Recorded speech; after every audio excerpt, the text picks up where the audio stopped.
Welcome to the Whiskey Vault. I'm Daniel. I am Rex, and we've got two things. One is a gift from a rep, and then also by a friend of ours, and one is from the magnificent bastard Rob Halla. Rob Halla, you magnificent bastard.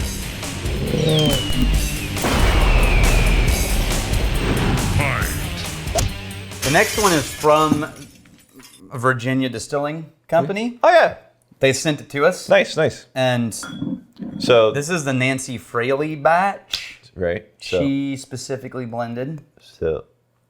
So We like Nancy Fraley. yeah, but have we had a professional relationship with her?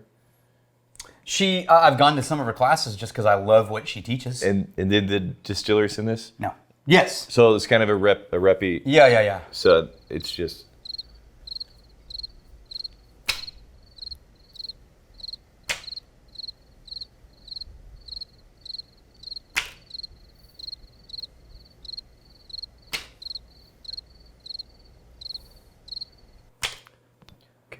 So, here's the cool thing about Virginia. Yep. And these guys are as nerdy as anybody we love. Mm-hmm. When they release something, when they release it, they say, here's all the barrels that went into it. Here's the age of every single barrel. Oh, nice. Here's the temperature range those barrels went through in the warehouse. Mm-hmm. All of them. So Here's a graphic. Yeah. Like the barrels you're about to drink, here was their life. That's very cool. They tell you freaking everything. You know what that's like? That's like if you ever have kids and you get the little, was it a sonogram? Yeah. And you like, get the heartbeat in the, yeah. That's exactly right. It's a whiskey sonogram. Like, it's a boy. The reason I wanted to try these side by side is these are both what they consider to be more like the flagship malt release. Sure. But one batch, these guys embrace batches, sort of like Balcones does, right? Yeah. I don't know what. So does Iron Roots. Jesus. So Those who know. the one on your left is the Dr. George Moore batch. Yeah. Who's the founder, right? Yeah. And this is the Nancy Fraley batch. Cool. So I'm interested in what these have in common and what they have different. Okay. Like, what is the distillery profile? Yeah. And what is the uniqueness of each batch? So that's the George. Mm-hmm. George and Nancy. It's like some old TV couple. Okay. All right. There's like what is that, like some type of nuttiness? Mulch. Like an earthy nuttiness. And mulch and honey. Yeah, mulchy. It's more mulchy. Mulchy and you go honey? You go honey on this? Mulch and honey. I go mulch and gosh, I am so tired of sunburned and feeble, emaciated. What is the honeysuckle? I get mulch and honeysuckle. Yes, because it's green. It's a plant honey, not like just raw honey. Yeah. I also get peaches. On the George. okay. On the Fraley. I get a super, almost overly ripe peach. On the Fraley, I get some almost baking spice, like allspice notes. Yeah, the Nancy Fraley. It's a little bit sweeter. In the nose? For me, it is.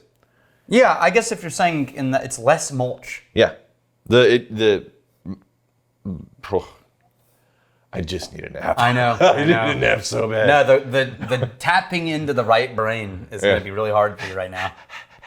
The mulch that this doesn't have leaves more room for the sweetness to take its place. Yeah, it's denser. Yeah. Nancy's is denser. I'm going to see. This was like a honeysuckle sweetness. I'm going to see if this is. What's the proof? 46. You know what? That peach apricot vibe. Yeah. I'm finding that. Both of them? Yeah. Yeah, I'm saying that mulchy note is in both of them in different degrees, and the fruit is in both of them to different degrees. I suspect this is not a very high proof. 46. They're both 46. Not high, but not low. Just work with me, man. Just work with me. I'm smiling. Can I just pull up a couch and then Yeah. just lay down? Hey, if anyone understands how you feel, it's definitely me. Uh-huh. Why is that? How many times have I walked in with like a 5% energy vibe from I class? don't think you understand. I had a 5-year-old girl ripping on me because my Adidas had holes in them. Why are there so many holes in your shoes? Old man. It's like, I just never really paid attention. There's like 1, 2, 3. And then, like, she got to 7 holes. I was like, yeah, so there's another hole. Multiply that times like 40. Yeah. And then running around in the heat. And it was a hot day yesterday. I'm going to try the George first. I was waiting for you to try that one because there's a little bit of a black pepper note at the very tail end of this. Before it switches into oil. Yeah. But this is mostly fruit and honey for me with a little bit of grain forward note. It doesn't get super sweet, though. A lot of times you say fruit, and there's going to be a lot of sugary sweetness that comes with that. Yeah, I'm not talking about those canned fruit things we sometimes refer to. It's not really heavy on the sweet notes, but you do get the essence of peaches and apricots are the main types of fruit that I'm getting. Wow, they're really close. I would say there's almost a cinnamon burn on the Nancy Fraley one. Like it's peppery, but it's got a little bit of a lingering burn to it. All right, I'll try this, but I'm suspecting there's going to be They're pretty close. a common thread beyond peaches and apricots. Yeah. That little pepper finish is common. That's really nice. Now, this Very isn't... Speyside-y.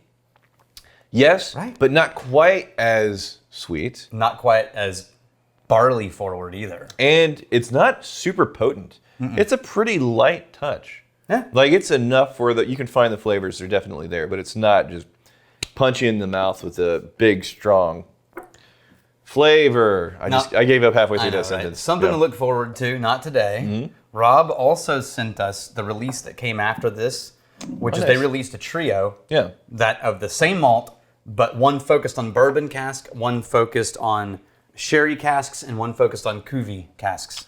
Nice. And so we're going to get to try those later. Do you have a preference between these two? I think the George one is that lingering burny cinnamon on the Nancy Fraley one. Not my favorite of the two. Yeah. Like it. If all I did was try this, I would think damn good. Yeah. So you like this one But I better. like the lighter touch to the pepper on the George. I like less mulch. This says the mulch. I like less mulch. I prefer the Nancy Fraley. Yeah. I could see that. It gives more room for the There peaches. is a density to this one. I like the body of this one better. But I like the overall experience of this one a little bit better. You know what I also really like? How this isn't a predictable whiskey that we've had hundreds of times before. No, it's really not. This is off the beaten path, still whiskey, but this is a combination of flavors that aren't super, super common. You know what I also like about it is when it comes to bourbons and corn stuff, Yeah. I can spot Nancy Fraley's stuff Yeah. when I know what we're doing. It's like, oh, there's the Nancy Fraley touch. But I've never really explored what she does with barley. Explain who she is and her So role. Nancy Fraley is known by many in the industry as the nose. She works with all the education programs in the U.S., from ADI to, I think she's even done stuff with Moonshine U and these guys, and American Distillers Institute, is that it? Anyway, and she is a consultant, freelance consultant for distilleries, and they bring her in to help develop their barrel programs and distillation programs, and then to blend and things like this. She teaches an amazing class about blending for ADI, and Emma and I just did a class with her on faults, nosing for faults, which is when you're making how do you spot the uh-oh, and what does it look like? How did that happen? It's so easy to get used to your own stuff. Right. And hard to objectively see what's going on. Right. Because, the same way that you have experienced going back to a bottle and then you become flavor blind. Like the things that you were first picking up, all these layers, like, well, where'd they go? You've acclimated to them. You're no longer there. They're nose blind. She's a great teacher. Yeah. J.D. Allen, here's a tidbit. Do cuts make a dramatic difference in the determination between superior and inferior whiskeys? Yeah. Yes. For example, do some distilleries include heads and tails into the distillate, yielding more volume at the expense of adding undesirable flavor? Yes. Yeah. Absolutely. I could name a couple that don't do cuts on a pot still. And whereas other distilleries only use the hearts to make a better product. Yes. Yeah, there's a lot of big brand distilleries that will, make their heart cuts, get the best whiskey for the brands that they have been winning awards. They get a lot of distribution, a flavor profile that is beloved. But they still have a lot of stuff that does not go into that whiskey. And so they'll often outsource it to sub brands. No, they're never doing tails and heads that like way. in Kentucky, they do this in Kentucky a lot, where they'll have a. Really? Oh my God. Where did you hear about this? Oh my God, the stuff that's not used, they have sub brands in the like bourbon, for example. You have let me go Like over the here. Kesslers and Yeah, the stuff that isn't good enough like to. these plastic bottle Hey, things. I wandered off. You did? What? Like bellow, like these. Look over here. Yeah. All these plastics. Yes. Yeah, that's not cuts. That's That's the stuff that it's the same distillery. They're just all the stuff that isn't used in the good stuff. They're sending it off to other places. that's barrels though. The cuts are always the same.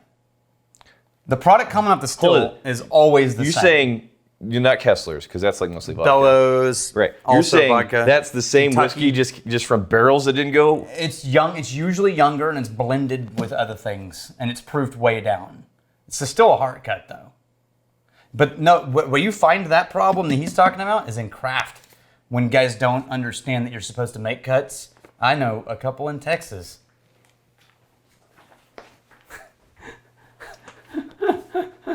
Are these? There's one up there called, I won't say it on camera. Are we in one of those? There's two I could name in this room that, you want to know? Rex, look, this is what happens. Dan cut the brand because I don't want to have to deal with that. Where is it? Did I throw it away? I might have thrown it away. We don't get sued often, Here it is. Okay. but when we do, we hire good lawyers and say, "Eat a dick, you fucks." Yeah, we do. But we try actually. not to, and we don't have to be. Yeah. Okay. This is what happens when someone brags about being Scottish style, does double pot still, and doesn't make any cuts, That's not pot. and then puts it all. It's pot still, and then puts it into a barrel. All of it.